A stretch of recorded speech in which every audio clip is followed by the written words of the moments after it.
Sheremetyevo aeroporti tinch deganlar ko'rib qo'ying bu videoni, ogoh bo'ling. Rossiyadan ketayotgan aka-ukalarimiz va Rossiyadan kelayotgan aka-uka opa-singillarimiz srochno bu videoni bir-biriga tarqatinglar, like bosinglar, ko'proq odam ko'rishiga yordam beradi.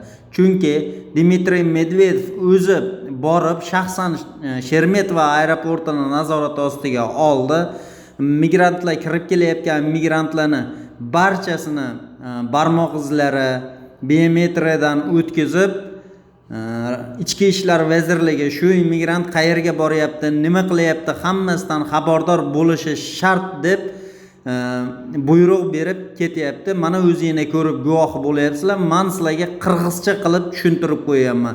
Juda ko'pchilik aka-ukalarimiz ruscha bilmagani uchun o'zbek tiliga tarjima qilib qo'ldan kelgancha sizlarga yetkazib qo'yaman. Sizlar ham bir-biringizga bu videoni yetkazib qo'yinglar, like bosinglar.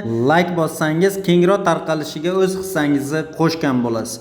Bezdagi aka-ukalar Sheremetyevodan ketishayotganda, endi bundan buyog'iga Sheremetyevo aeroportida nazorat kuchaydi, ogoh bo'linglar.